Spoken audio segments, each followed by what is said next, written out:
Terima kasih Teh Dila. Assalamualaikum warahmatullahi wabarakatuh. Waalaikumsalam warahmatullahi wabarakatuh. Waalaikumsalam warahmatullahi wabarakatuh. Terkait pemaparan Dr. Arul tadi, menurut pendapat beliau, memang seharusnya seperti itu. Jadi perizinan itu harus BPOM. Tapi biasanya kesulitan-kesulitan di UMKM, apalagi masih UMKM yang baru berkembang ya. Istilahnya kita masih tahap belajar gitu ya, dokter ya. Itu biasanya memang di selebaran atau apa itu pengurusan BPOM itu gratis, tapi di dalam praktek sebenarnya tidak gratis. Dalam artian tidak gratis apa? Saya pernah ngurus yang untuk air ya, bukan untuk produk saya dokter ya. Itu untuk air kemasan itu habis sekitar 120 juta itu. Jadi untuk BPOM, pengurusan BPOM itu memang ya kita memakan waktu yang lumayan agak lama, yang keduanya biaya juga lumayan gede gitu dok. Jadi kenapa saya memilih alternatif dipakai PRT, Dinkes PRT. Di situ pengurusannya tidak terlalu sulit, yang kedua gratis. Tapi jangan kita lupakan izin PIRT itu, Dinkes PIRT itu kita harus punya yang namanya sertifikat keamanan pangan ya dok ya. Kita harus punya sertifikat keamanan pangan. Di luar istilahnya sertifikat keamanan pangan, kita harus tahu kapan sih kadaluarsa produk kita itu. Nah itu yang kita harus tahu. Terkadang kita punya produk, tapi kita tidak tahu bagaimana cara menentukan kadaluarsanya suatu produk. Ini untuk produk minuman dan makanan ya khususnya ya. Mungkin kalau Uni yang songket mungkin nggak ada kadaluarsa gitu ya. Kalau untuk pangan gitu biasanya syarat untuk mendapatkan Dinkes PIRT kita harus punya yang namanya sertifikat keamanan pangan. Seperti itu. Yang mungkin yang kedua gitu ya, yang kedua biasanya saya kalau mau memproduksi produk baru, saya biasanya melakukan riset, saya bekerja sama dengan universitas yang kompeten gitu ya. Biasanya saya melakukan riset walaupun istilahnya untuk detail dari manfaat satu persatunya itu tidak terlalu detail gitu ya. Itu biasanya saya riset itu walaupun sebagian kita riset, sebagian tidak. Dalam artian yang dominan seperti produk saya jahe merah ya. Jahe merah itu dominan di situ kan gula aren sama jahe merah. Untuk pertama untuk gula aren, kita juga harus berhati-hati di gula aren. Dalam artian berhati-hati apa? Di situ ada sebagian wilayah itu yang menggunakan, ini di luar Banten ya. Saya tidak mau menyebutkan daerahnya. Di luar Banten itu ada gula aren yang bercampur sulfit. Nah, sulfit itu bahan kimia, mungkin dokter lebih tahu lah bahayanya sulfit itu seperti apa. Kenapa saya tetap menggunakan gula aren Banten yang harganya lebih tinggi? Karena saya tidak mau meracuni konsumen saya. Yang kedua, biasanya saya melakukan riset satu gula aren, yang kedua paling di jahe merahnya. Kalau untuk yang rempah-rempah yang lain seperti kayu manis, serai, kapulaga atau kapol, terus cengkeh itu saya tidak melakukan riset. Nah, yang kita khawatirkan sekarang itu dok, satu jahe merah yang bercampur, yang mix-nya sama, memang ada gula aren, cuman mix dia sama gula putih. Mending kalau gula putih biasa itu dok. Itu biasanya mereka itu pakainya gula putih rafinasi. Walaupun di situ ada perbandingan gitu ya. Ada mix, gula arennya 30% atau 20%, gula putihnya sekian persen gitu. Nah, disitulah kita biasanya UMKM seperti saya itu tidak bisa menjual dengan harga mereka gitu dok. Karena apa? karena HPP-nya itu rendah, sedangkan kalau murni pakai gula aren itu HPP-nya tinggi. Nah, yang saya mau tanyakan ke dokter, satu, pengurusan BP POM ini gimana caranya supaya murah? Satu itu. Mungkin itu ya dok ya, mungkin itu aja yang saya tanyakan gitu ya. Terus yang kedua, bagaimana saya bisa tahu manfaat satu-satunya bahan baku saya itu saya harus kemana? Itu seperti itu. Mungkin itu aja dok. Terima kasih teman-teman semuanya. Assalamualaikum warahmatullahi wabarakatuh. Waalaikumsalam warahmatullahi wabarakatuh. Kalau untuk perizinan mungkin Coach Exwin lebih tahu ya dalam hal ini. Mungkin Coach Exwin lebih tahu. Teh Dila, host. Iya, siap. Assalamualaikum. Iya, tadi agak sedikit hilang. Coach, mungkin bisa dibimbing, diarahkan bagaimana cara pengizinannya. Silakan, mungkin nanti jawaban yang berikutnya dokter bisa menyampaikan. Coachnya bermasalah kayaknya. Coach Edwin ada? Siap. Monitor Coach? Oke, ada. Ya, siap.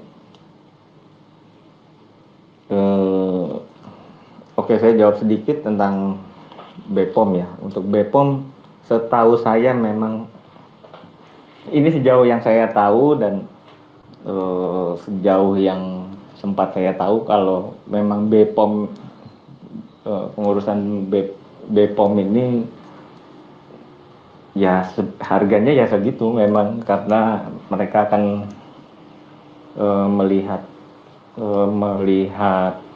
fasilitas, mereka akan meneliti segala sesuatunya, karena kan yang memang yang dijamin oleh BPOM ini adalah makanan yang akan dijual bebas kepada masyarakat, diedarkan, makanya ada istilah izin edar yang akan diedarkan pada masyarakat, sehingga di situ benar-benar BPOM akan menjamin ya, makanya BPOM ini kan badan yang didirikan untuk menjamin kesehatan barang-barang yang akan dikonsumsi oleh manusia, yang akan masuk ke mulut, yang akan masuk beredar dalam tubuh kita, dan itu harus dijamin oleh badan tersebut, sehingga memang kalau ada cara yang lebih murah, salah satu cara yang lebih murah berarti kemungkinan ada fasilitas dari pemerintah daerah, misalnya ada anggaran pemerintah daerah menyediakan anggaran untuk memberikan subsidi atau yang lain-lainnya, karena istilahnya itu tidak bisa murah karena memang harganya sudah standar yang memang disediakan oleh pemerintah seperti itu. Setahu saya itu sih, kalau misalnya lebih murah atau tidak saya belum tahu apakah ada cara lain yang lebih murah, karena memang standarnya seperti itu, sehingga kalau ada cara lain berarti ada subsidi dari pihak tertentu atau dari pemerintah. Begitu mungkin, Kak. Ya, itu cukup kali ya untuk mengakomodir pertanyaan dari Bang Onan. Gimana Bang Onan? Cukup, Tedila, cukup. Terima kasih. Iya. Oke, terima kasih. Nanti silahkan kalau ada pertanyaan lagi, silahkan. Nanti, tapi sementara ini di antara kita ini, Coach, tetap ada Bapak Bang Tani ini yang luar biasa selalu mensupport acara kita, dan kebetulan pula beliau itu adalah pengusaha madu yang kita tahu mungkin ada pengalaman, kebetulan sesuai dengan materi yang kita angkat hari ini, ekosistem usaha berbasis herbal Nusantara di tengah pandemi. Bapak Bang Tani, mudah-mudahan ada bisa yang ditambahkan setelah tadi Coach, setelah dokter menyampaikan bagaimana kita menjaga kesehatan dan bagaimana ada alternatif pengobatan dan bagaimana seharusnya kita membangun UMKM di bidang pangan gitu, terutama di bidang kesehatan. Mungkin Bapak Bang Tani ada yang ingin ditambahkan ataupun misalnya ada yang ingin disampaikan ke sahabat-sahabat. Sementara sebagai seorang pengusaha madu, mungkin insya Allah. Tafadhol, the stage is yours, Bapak Tani. Assalamualaikum warahmatullahi wabarakatuh.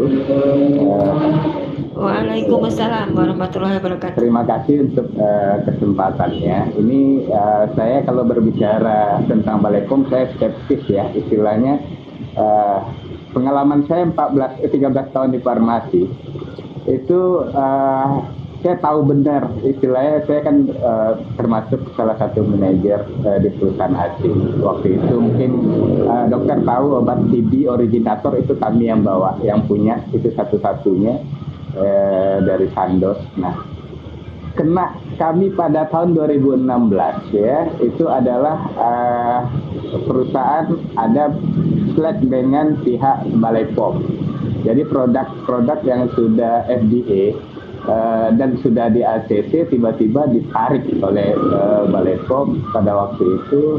Saya tidak tahu spesifiknya karena kalau menurut kantor itu permintaan pembayaran yang di luar masuk akal oleh pihak global, sehingga pihak global juga marah. Ya udah, akhirnya ini tidak benar lagi.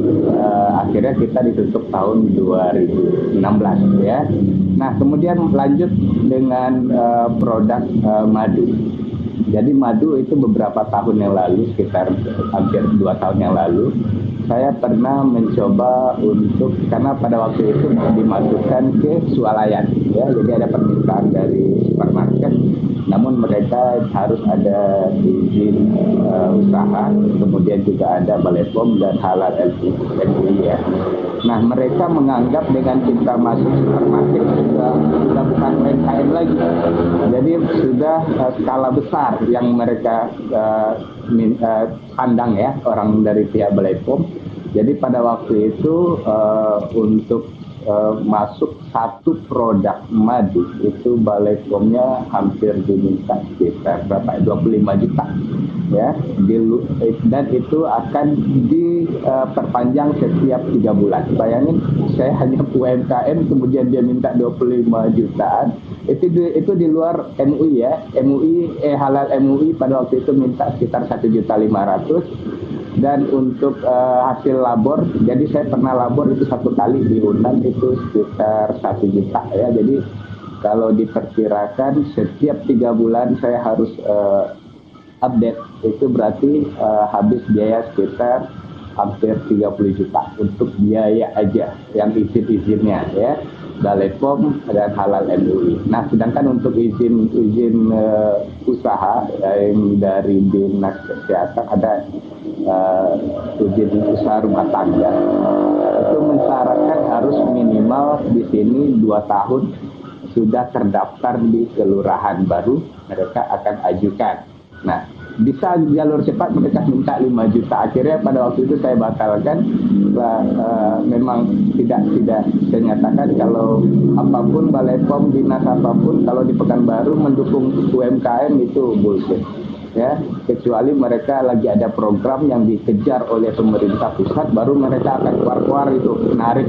Jadi pada waktu itu pernah setelah berapa bulan setelah itu mereka minta saya untuk hadir di seminar karena ada pembagian izin gratis, tapi saya udah nolak, saya nggak tertarik lagi karena saya juga nggak akan masuk ke skala apotek ataupun skala supermarket yang mewajibkan harus Balai POM. Ya udah, makanya sekarang hampir berapa tahun saya hanya jual secara online ataupun secara offline tanpa Balai POM, karena memang saya nggak tahu. Tapi saya sempat berbicara dengan pihak kompeten waktu itu, dinas perindustrian, Disperindak ya, menyatakan kalau selama itu tidak masuk ke rumah ke apotek ataupun swalayan, sebenarnya tidak terlalu berat karena ini juga produk madu ya, istilahnya yang tidak mensyaratkan konsumen harus meminta harus ada Balai POM atau apa ya. Kalaupun dicek saya masih ada itu izin kayak labor pada tahun 2018 yang pernah saya urus ya. Memang pada waktu itu juga disyaratkan kadar air juga harus diturunkan karena pada waktu itu hari mendung, cuaca tinggi, jadi kadar air saya cukup tinggi sekitar 21 ya. Nah, sementara mereka mensyaratkan 16 ya, sampai dengan berapa 18 ya. Ya udah, akhirnya sampai hari ini saya juga nggak niat Balai POM deh, kecuali nanti istilahnya ada permintaan besar-besaran dari beberapa umpamanya Alfamart, saya suruh masuk, mungkin saya akan urus Balai POM. Tapi kalau hanya sekedar untuk jual online ataupun jual offline langsung, saya tidak akan sarankan Balai POM. Daripada saya ngasih hampir 30 juta, mending saya kasih ke masjid, itu aja lah. Mudah-mudahan dari sedekah itu penjualan juga akan bertambah. Nah, saya bukan untuk teman-teman lain, ini mungkin pengalaman saya ya. Istilahnya saya skeptis terhadap Balai POM, juga Halal MUI yang menyatakan kalau ini sekian gratis untuk UMKM itu nggak ada, itu bullshit. Mungkin itu aja dulu. Nggak tahu punya kawan lain mungkin punya pengalaman yang dipermudahkan, mungkin bisa berbagi caranya bagaimana. Oke, terima kasih Mbak Dila. Assalamualaikum warahmatullahi wabarakatuh. Waalaikumsalam. Sebentar, saya ada yang ditanyakan nih. Waalaikumsalam. Bapak Tani, saya boleh bertanya ya? Kira-kira menurut saya beberapa kali sering mendengarkan UMKM, sebetulnya otak juga berpikir sih, kira-kira kalau mau membuat sebuah usaha baru seperti apa. Dan hari ini saya mendengarkan UMKM untuk di bidang herbal dan bisnis kesehatan Dr. Arul. Kalau menurut Dr. Arul dan Bapak Tani, kira-kira bagaimana potensinya untuk usaha memulai? Apakah usaha untuk kesehatan ini lumayan? Sekarang kan yang ramai adalah online shopnya itu semacam makanan, pakaian gitu ya. Kalau misalnya saya melirik ke itu, seberapa besar potensinya? Potensi apa nih? Itu saja pertanyaan saya. Potensi untuk ya cuannya lah. Ya. Tergantung ya. Potensi produk makanan. Produk makanan itu kalau seandainya dia bertahannya istilah di atas 2 minggu. Tapi kalau dia di bawah 1 minggu, mungkin kita tidak terlalu fokus untuk penjualan di luar area kita. Jadi fokus hanya untuk penjualan online yang di wilayah terdekat ya. Tapi kalau untuk produk makanan kering, istilah yang bisa bertahan expirednya sekitar 3 bulan atau apa, itu masih peluangnya kita bisa memperbesar peluang pengiriman ke seluruh daerah. Nah, kalau untuk makanan basah mungkin tidak disarankan. Nah, sedangkan untuk produk-produk herbal istilahnya yang kita ramu sendiri, yang kita buat sendiri, kita racik sendiri, kemudian kita jual ya. Itu memang apapun cerita memang harus ada yang namanya Balai POM, karena itu resiko ya. Kalau madu, saya istilahnya kenapa berani, saya nggak meracik apa-apa, saya hanya tinggal tiris, petani panen madu, tiriskan, ya udah saya tinggal packing, ya kan gitu ceritanya. Tapi kalau umpamanya kayak kita buat jamu dan kita jual secara luas, itu resikonya harus diperhatikan juga.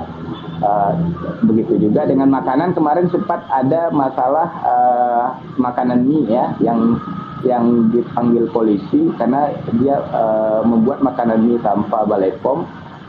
Dan sekarang kan sudah ada itu MOU antara Balai POM, Disperindak, sama apa satu lagi ya, polisi ya, bahwa segala sesuatu yang menyangkut dengan UMKM itu pembinaan.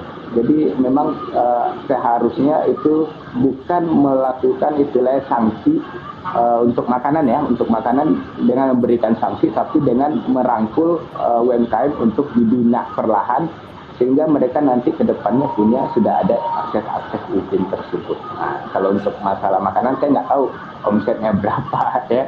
Mungkin teman-teman lain yang punya ini Mbak Dila, punya penjualan makanan, mungkin bisa ditanya. Saya nggak pernah jual makanan. Itu aja Mbak Dila. Ya, terima kasih. Jadi punya gambaran. Tapi tetap saja masih ada satu pertanyaan lagi, mungkin ke coach sekali, coach. Saya minta waktu dulu sebentar. Potensi untuk mengembangkan usaha seperti tadi yang berbasis herbal sendiri pada masa-masa seperti ini, seberapa besar, coach?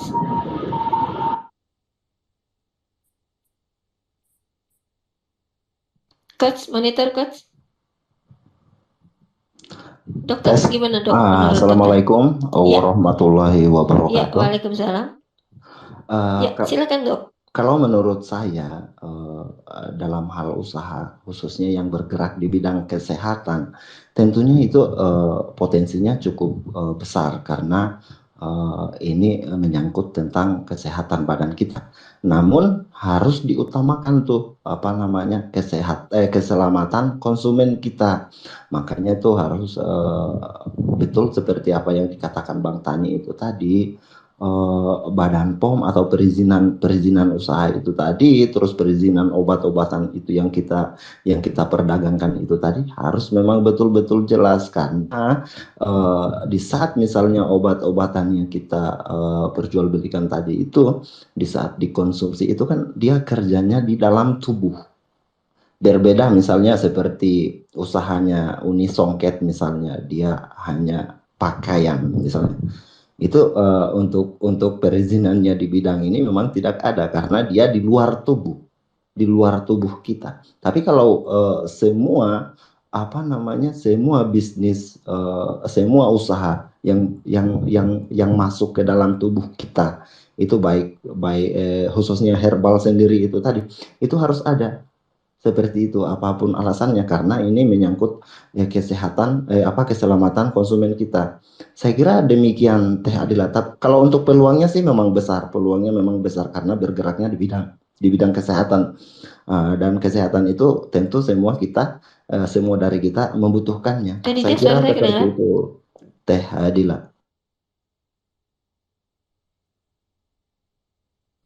Boleh saya menyampaikan sedikit, Teh Dila? Silakan. Barusan sinyal saya agak goyang, jadi tidak sempat terdengar beberapa detik. Silakan, Bang Onar.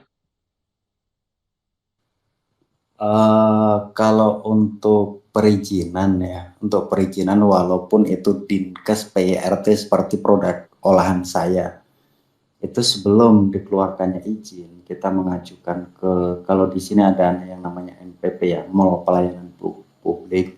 Sebelum itu masuk ke Dinas Kesehatan, kita harus uji lab dulu. Satu produk satu item harus masuk lab dulu. Kalau masalah peluang, kalau untuk herbal itu sangat terbuka lebar ya Mbak Dila ya, sangat terbuka lebar. Bahkan salah satu partner saya gitu ya, mungkin kalau Coach Exdin mungkin ya apalah beliau, itu Pondok Herbal Bekasi itu untuk bulan Juni margin beliau itu kemarin waktu saya ngirim barang ke sana sempat cerita. Beliau memang khusus untuk herbal ya, jualan herbal, produksi herbal. Beliau itu untuk bulan Juni margin itu sampai 1 M itu Mbak. Bulan Julinya itu nyampe 2 M itu. Itu kalau untuk peluang gitu ya, untuk peluang. Kalau masalah perizinan ya Mbak Dila ya, perizinan walaupun produk saya itu baru Dinkes PYRT, tapi sebelum izin itu dikeluarkan, itu per item itu di lab Mbak. Jadi di lab semuanya baru dikeluarkan izin. Ya kalau untuk halal ya mungkin Bang Tani mungkin lebih tahu lah seperti apa prosedurnya gitu. Kalau untuk peluang insya Allah masih terbuka lebar gitu. Ya gitu aja Mbak Teh Dila ya. Terima Iya, kasih. sama-sama, terima kasih. Mungkin perbedaannya adalah kalau kita pangan itu atau herbal dan obat-obatan ada kadaluarsa, berbeda dengan sahabat-sahabat yang produksinya di luar dari makanan dan produk-produk pangan. Seperti itu kali ya Bang Tani, dokter dan yang lain mungkin. Betul Teh Dila. Coach ini sedang keluar lalu masuk lagi ya Coach, nanti kita invite kembali ya Coach. Mohon maaf, saya remove dulu. Keluar dulu Coach, nanti Coachnya masuk lagi karena mic-nya tidak bisa saya kirimkan. Jaringan ini luar biasa, jadi kelas kita ini tergantung kepada jaringan yang bersahabat dengan kita. Sahabat-sahabat di bawah yang memang kebetulan bergerak di bidang herbal dan obat-obatan, dipersilahkan. Mungkin kita bisa diskusi di sini sehingga teman-teman yang lain walaupun mungkin bukan dari pangan, tapi tetap pengalamannya akan sangat bermanfaat. Siapa tahu masih bisa diimplementasikan di tempat yang lain. Oke, ada request dari Bang Petani, silahkan. Saya kasih mic-nya.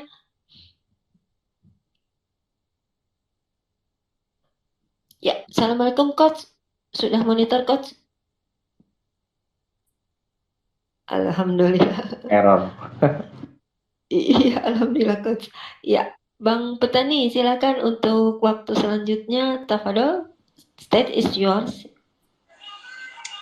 Giliran saya ya. Iya, silakan. Bismillahirrahmanirrahim. Assalamualaikum warahmatullahi wabarakatuh.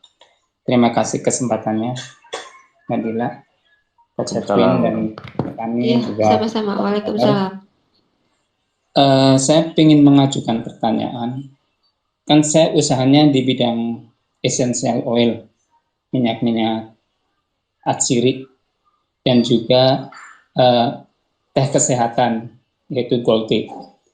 Kalau teh kesehatannya sendiri sudah ada izin PIRT, dan itu saya edarkan secara online juga offline ke teman-teman ataupun di grup WA, ataupun beberapa saya titipin ke apotek milik teman saya sendiri.